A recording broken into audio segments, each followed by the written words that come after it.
Bruce Wayne here with another one of my adventure stories.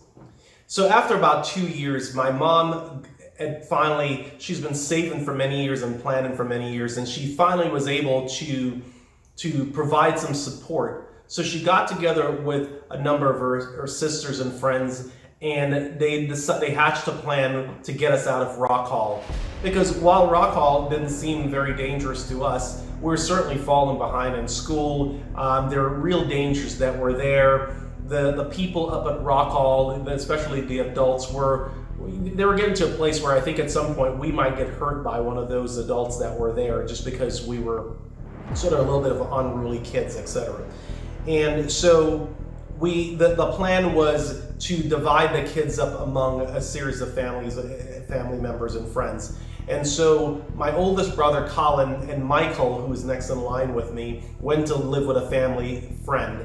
And then myself, I actually went to live with my aunt Barbara. And later on, I'm not quite sure what happened to my sister at the time. I don't remember. But I remember that Wayne stayed back at Rock Hall for a little bit longer. And part of the reason why I think Wayne stayed behind is because when we were living together with our parents, Wayne had visited Auntie Barbara and her husband, Uncle Clive. And Uncle Clive had slammed the door up against Wayne. And Wayne never liked Uncle Clive after that. And so he didn't want to live with him. So he actually chose to stay in Rock Hall, which he stayed for quite some time afterwards. He eventually came to live with us, but that was for a very short period of time.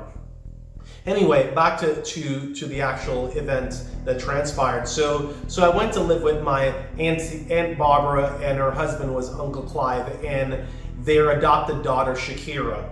And my aunt Barbara was a school teacher. If you remember in one of the stories, I said that my aunt taught me both in the first grade and the third grade. So this was the Aunt Barbara.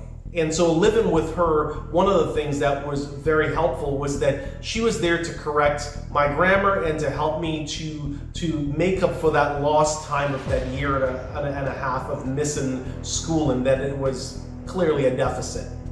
However, my Uncle Clive on the opposite end, for him, he worked at the bauxite plant in Jamaica. Now, bauxite is one of the chief exports at the time from Jamaica. And so the bauxite plant was located in Mandeville. And Mandeville is several parishes over, essentially several states over. So he would leave on a Monday or late Sunday, I can't remember. But the bottom line is that he was gone all week and he would come home on the weekend. And when he came home on the weekend, he had this little habit that he would do, which is to beep his horn, beep, beep, when he's a few blocks away from the house. And that was just a way of letting us know that, hey, I'm home and I'm pretty close to home.